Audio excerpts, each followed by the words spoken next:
वडापाव घेऊन झालाय आमचा. तुम्हाला दाखवतो लोकेशन कुठलं आहे. जर तुम्ही आलात तर फेमस आहे आणि इथे आल्यावर नक्की या वडापावचा इथे या. तुम्हाला लोकेशन सांगतो कुठे आहे. हे बघा Sai hotel and cold corner जे सिद्धेश्वर मेडिकलच्या बरोबर अपोजिटला आहे आणि पाचल बस स्थानकाच्या बरोबर आतमध्ये आहे.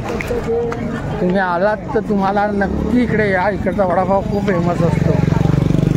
कधी यायला भेटले तुला नाही. होय.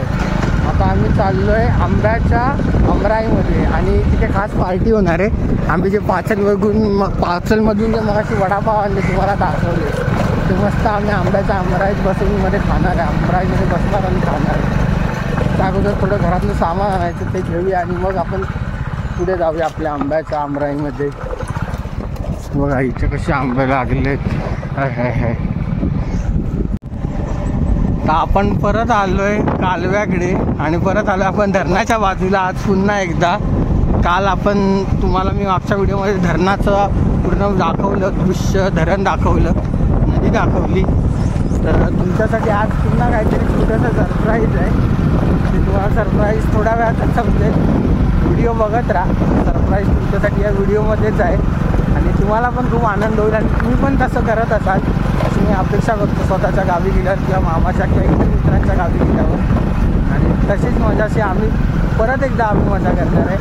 तुम्ही बघा आणि तुम्हाला समजेल मग आम्ही कुठे चाललो परत. ते त्या सरप्राईजच्या आम्ही जरा आधी इकडे आलो आहे. कालच हे तुम्हाला जागा दाखवली होती.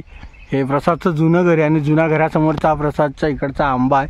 तो धरला आहे. तो आम्हाला उतरवायचे आंबे पण आम्ही गळ नाही आणला काय नाही आणलाय. ते समजवत नाही कसं उतरायचं. पिकून खाली पडलेत आंबे. तर बघू काहीतरी आम्ही प्लॅन करू काढायचं. पिटकी ना हां ही खायला लोक ना कुठून कुठून यायचे माहिती काय बोलतो. बेकार खतरनाक चव आहे. आता प्रसाद आपल्याला त्याच्या आंब्याच्या आमराईत मिळतो. तर तो त्याच्यात वैशिष्ट्य सांगतो. एक वेगवेगळा आंबा लावला होता त्याने. त्या आंब्याची चव आणि त्या आंब्यासाठी खूप लोक अशी आतुरतेने वाट बघायची की हा आंबा कधी धरतो आणि आम्हाला खायला कधी भेटतोय. आता आम्ही इथे गाडी लावली आहे झाडाखाली. बघा हा गावठी घोडा आहे. गावठी हेच चालतात ब्रँड. R15 आणली तर त्याचा चकनाचूर होईल. R15चा 23 वर्षाचा आहे. बघा कसा नाद नाही आहे. बघा सब पडले आहेत. मग मस्त अशी आंबराई आहे इथे पुढे. मजा येते अशी ओपन गावात फिरायला. वेगळीच मजा आहे. सरप्राईज हे नाही आहे. सरप्राईज वेगळं आहे तुमच्यासाठी. सरप्राईजसाठी तुम्हाला अजून 1-2 मिनटं व्हिडिओ बघावं लागेल आणि त्या 1-2 मिनटाच्या नंतर तुम्हाला सरप्राईज असेल व्हिडिओमध्ये तुमच्यासाठी. इकडे सगळं मिक्स आहे. ही प्रसादची आमराई आहे पूर्ण. बघा खूप मस्त आहे अशी कलंबई मिक्स आहे. इथल्या गोष्टीना काही वेगळ्या असतात. इथली हिरवळ असते. पातेरा दिसला नसता. तर हे इथे असतो ना राहायला तिथं डागडुजी करत राहिलो. होय. प्रसाद गावी असतो जॉब करून. तो गावी असतो म्हणजे तो मुंबईला जॉबला आहे आणि तो येऊन जाऊन गावी असतो आणि तो ह्याची देखरेख करतो. तर तुम्हाला पण माहिती आहे एकदा मुंबई माणसाने पकडली का गावी त्याचं येणं जॉबमुळे 9 to 5 10 to 6 मुळे कमी होतं. वेळ सुट्टी काढून यावा लागतो. पण ही सगळी आंबराई जी आहे ती प्रसादची आहे आणि चित्र वेगळं असतं जर तो गावी असता राहिला तर. त्याला तेवढीच आवड आहे त्या गोष्टींची. खूप सुंदर आहे असं. बघा ना काय शांतता आहे. केलं होतं 2 महिन्याआधी. थोडा पातेरा नव्हता. हां 2 महिन्या अगोदर इतका पातेरा नव्हता. बघा पायाचा खालचा तुम्हाला आवाज म्हणजे ती शांतता किती आहे बघा. आजूबाजूला वेगळी शांतता आहे. हवा थंडपणा. ते बघा आंबे आले थोडे थोडे धरायला लागलेत. तर ते आपण असं वानर ठेवत नाही. हां वानर ठेवत आहे आणि एक्सपेक्ट करूया जर आले तर मे 15पर्यंत आपल्याला बऱ्यापैकी दिसतील आंबे. बघू आता आपला योग कधी येतो प्रसादच्या गावी यायला परत हे वेळच ठरवेल. पण त्या अगोदर आत्ता असलेली वेळ एन्जॉय करूया आपण. तो सगळं निरीक्षण करतोय. शेवटी ज्याची कलम त्याचा जीव त्या झाडात अडकलेला असतो असं म्हणतात. आणि तो जीव आहे शेवटा प्रत्येकाचा. आपल्या आंब्याच्या आमराईवर, काजूच्या बागेत सगळीकडे जीव असतो. खूप सुंदर. मी 2 मिनटं बोलायचा शांत होतो आणि जी पाखरचा आवाज आहे ना तो तुम्हाला मी ऐकवतो. तुम्ही एकदम नीट शांतपणे ऐका.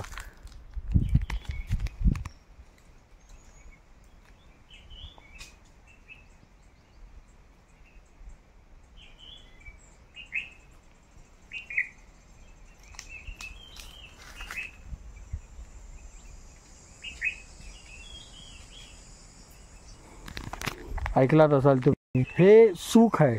इकडलं खूप मोठं सुख आहे. वेगळंच वाईब्स आहेत ह्या गोष्टी ह्या जगण्याला. तर तुम्हाला मी जे सरप्राईज सांगत होतो ते सरप्राईज तुमच्या भेटीला आता घेऊन आलो आहे. जर तुम्ही मागे बघितलं असेल तर कोणीतरी गेस केला असेल. जर माझा कालचा व्हिडिओ बघितला असेल तर, नसेल बघितले तर व्हिडिओ बघा आणि त्याच्याबरोबर सरप्राईज बघा. सरप्राईज म्हणजे आपण पुन्हा एकदा आलोय नदीवर पोहायला.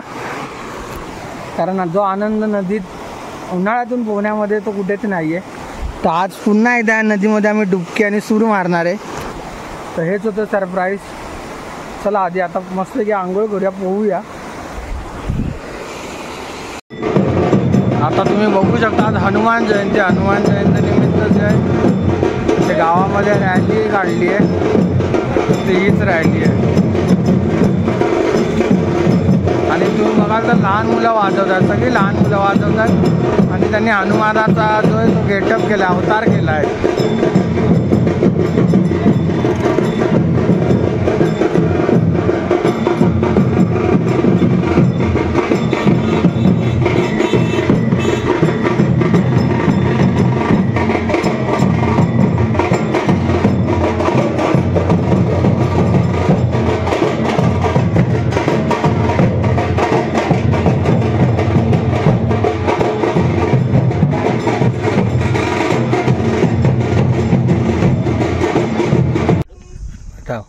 या स्टेशनवरच्या नावामध्ये खास म्हणजे खूप खास असा शब्द दडलेला आहे आणि तो शब्द बघा काय आहे. ह्याला जोकच्या प्रकारेच घ्या, काही खाली कमेंट करू नका, पण खूप फनी वाटतं ते. बघा आता बघाल तर तुतारी आली. आम्हाला तुतारीने नाही जायचं आहे. आम्ही कॅन्सल केला प्लॅन. आम्ही जातोय कोकण कन्याने जाणार आहे. आम्ही अजून इथेच बसलो, संध्याकाळी आलो होतो ते. काय खरं नाही. बघा गाडी आली आपल्यासमोर. जाऊया आपण पण आपली गाडी आल्यावर. बघा आता कोकण कन्या आली आहे. आता आम्ही ह्या ट्रेनने मुंबईला जाणार. आमची ट्रेन आलेली आहे. आता रात्रीचे झालेत 11 वाजलेत आणि आत्ता ट्रेन आली आहे. आम्ही आता चाललो ह्या ट्रेनने मुंबईच्या दिशेने.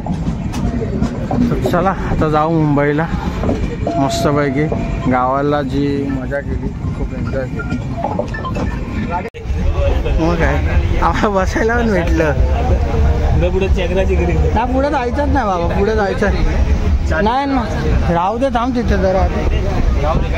नाही ते टोपी लावला ना,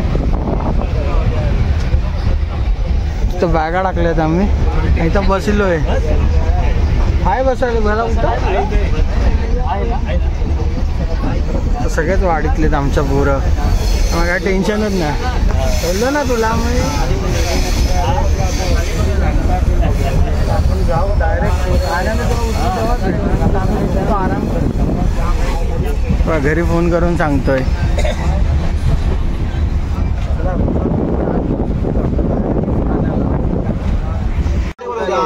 मैं कब से देख रहा हूँ कि तू सो रहा है. अरे सोने देना. वो भी बेचारे कब से बैठे हुए हैं. ऐसा नहीं यार, जनरल का सीट है तेरा का, खुद का नहीं है. सगळं झाल्यानंतर मी मोबाईल ऑन करतो. चेड बघतो.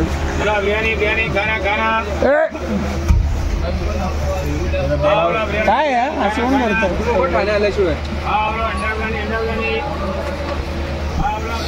त्याला थांबवून होतो. तर काल मी तुम्हाला दाखवलं आपण कोकण कन्याला रात्री बसलो मुंबईला यायला आणि मी मुंबईला पोचलो आहे. आणि मुंबईला पोचलो आहे तर आपला जो कोकण दौरा होता जो कामानिमित्त आपण गेलो होतो तो आपण इथेच संपवतो आहे. मुंबईला आलो आहे मी आणि तुम्ही बघू शकता. व्हिडिओ आवडला असेल तर व्हिडिओला नक्की लाईक करा, चॅनलला सबस्क्राईब करा आणि पुढे देखील असेच नवीन नवीन चांगले व्हिडिओ तुमच्यासाठी मी आणणार आहे. तर कमेंट नक्की करून सांगा की तुम्हाला हा आपला कोकण दौरा कसा वाटला. तोपर्यंत भेटूया नवीन ब्लॉगमध्ये. काळजी घ्या आणि मस्त राहा.